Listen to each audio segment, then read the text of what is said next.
ओम श्री गणेशाय नमः। 1 फरवरी 2025 को है भगवान श्री गणेश जी की जयंती। तो इस दिन आप सभी ने अपने घर में सिंपल तरीके से भगवान गणेश जी की पूजा आराधना करके उनका आशीर्वाद किस तरह प्राप्त करना चाहिए, ये मैं इस वीडियो के माध्यम से आप सबको बता रही हूँ। तो सबसे पहले जब आप गणेश जयंती के दिन सुबह उठेंगे तो कोशिश कीजिए कि थोड़ा सा जल्दी उठ के जल्दी से स्नान करके स्वच्छ धुले हुए वस्त्र पहन लीजिए। उसके बाद आपके घर के मंदिर में, आपके पूजा घर में आपको शुद्ध गाय के देसी घी का दिया और चंदन के सुगंध की धूप बत्ती जलानी है। उसके बाद पूजा की थाली में आपको गणेश भगवान की मूर्ति ले लेनी है जो आपने अपने मंदिर में, अपने घर के पूजा घर में स्थापित की हुई है, और उस मूर्ति के ऊपर आपको अभिषेक करना है। सबसे पहले सादे जल से यानी सादे पानी से, फिर कच्चे दूध से, फिर पंचामृत से, आखिरी में वापस से सादे पानी से उस मूर्ति को अच्छे से धो के उनका अभिषेक करके साफ कर लीजिए। उसके बाद जो पूजा का साफ धुला हुआ कपड़ा होगा, उस सूखे हुए कपड़े से भगवान गणेश जी की मूर्ति को अच्छे से पोंछ के उनके स्थान पर विराजमान कर दीजिए। उसके बाद भगवान गणेश जी को आपको अष्टगंध का तिलक लगाना है, फिर हल्दी, कुमकुम, अक्षत ऑफर करने हैं। उसके बाद थोड़ा सा सिंदूर उन्हें अर्पित करना है, और फिर उसके बाद लाल गुड़हल का पुष्प यानी रेड हाइबिस्कस फ्लावर उन्हें ऑफर करना है। और आखिरी में दूर्वा, फिर चाहे आप 11 दूर्वा लो या फिर 21 दूर्वा लो, उन्हें आप सिंदूर में डिप करके गणेश भगवान को ऑफर कीजिए।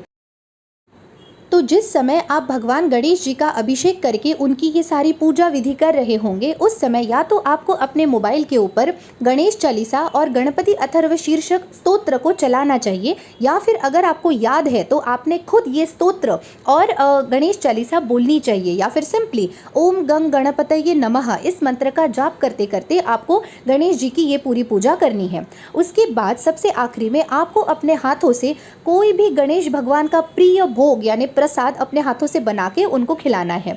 तो अगर आप चाहो तो बेसन के लड्डू बना सकते हो, या फिर मोदक बना सकते हो, या बहुत सारे लोग सिंपली आटे का हलवा बनाते हैं या फिर सूजी का हलवा बनाते हैं और उसको मोदक का शेप देके फिर गणेश जी को ऑफर करते हैं। तो यहाँ पे सिर्फ भाव मायने रखता है, आपका प्रेम मायने रखता है। तो आपके टाइम के हिसाब से आपको जो भी पॉसिबल हो, लेकिन गणेश जी का कोई भी एक फेवरेट भोग, उनकी मिठाई आप बना के उनको प्रसाद के स्वरूप में ऑफर कीजिए। और आखिरी में गणेश जी की आरती करके ये पूजा विधि संपन्न होती है। और फिर गणेश जी से ये प्रार्थना कीजिए कि आपके जीवन से जितने भी ऑब्स्टिकल्स हैं वो सारे दूर करें, आपको सद्बुद्धि दे, और आपके लाइफ में नई अपॉर्चुनिटीज़ आए, आपकी तरक्की हो, आपकी उन्नति हो, आपकी आध्यात्मिक उन्नति हो। जिनकी शादी नहीं हो रही है वो शादी के लिए प्रे कर सकते हैं, जिनको संतान नहीं हो रही है वो बच्चों के लिए प्रे कर सकते हैं, और जितने भी स्टूडेंट्स हैं आप सभी ने तो ये पूजा करनी ही करनी है। गणेश जी आपको हर प्रकार का वरदान दे सकते हैं। अगर आपको अच्छी नौकरी नहीं मिल पा रही है तो वो आपको अच्छी नौकरी का वरदान देंगे। अगर आपके लाइफ में फाइनेंशियल प्रॉब्लम्स है तो वो आपको धन संबंधी वरदान देंगे। अगर आपको जॉब इंटरव्यू क्रैक करना है तो वो उसमें भी आपकी मदद करेंगे। तो गणेश जयंती के दिन आपको भगवान श्री गणेश जी से ये प्रार्थना करनी है कि आपके लाइफ की जो भी ऑब्स्टिकल्स है, जो भी अड़चने हैं, वो उनके आशीर्वाद से दूर हो जाए।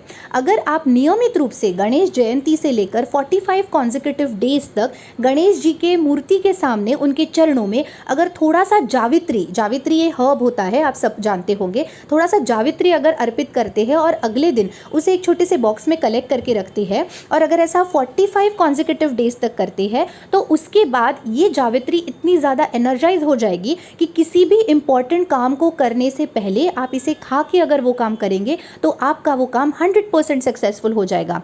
चाहे आप जॉब इंटरव्यू के लिए जा रहे हो, या फिर किसी कॉम्पिटिटिव एग्जाम के लिए जा रहे हो, या फिर आप किसी भी इंपॉर्टेंट मीटिंग के लिए जा रहे हो, तो वहां जाने से पहले आपने ये थोड़ी सी जावित्री अपने मुंह में रखनी है और फिर घर से निकलना है और वो काम करना है। तो वो आपका काम बिल्कुल अच्छे तरीके से 100% सक्सेसफुल होगा। इतनी पावर होती है गणेश जी में। अगर आप किसी इम्पॉर्टेंट काम के लिए घर से निकल रहे हैं, कोई इम्पॉर्टेंट मीटिंग है, कॉम्पिटिटिव एग्ज़ाम के लिए जा रहे हैं, या फिर किसी इंटरव्यू के लिए जा रहे हैं, और अगर आप चाहते हैं कि आपका वो काम हो जाए, तो जावित्री के इस उपाय के साथ साथ एक और आसान सा उपाय मैं आपको बताती हूँ। आपको क्या करना है, गणेश जयंती के दिन आपको गणेश भगवान को लाल गुड़हल का फूल, 21 दुर्वा और शमी पत्र अर्पण करने हैं।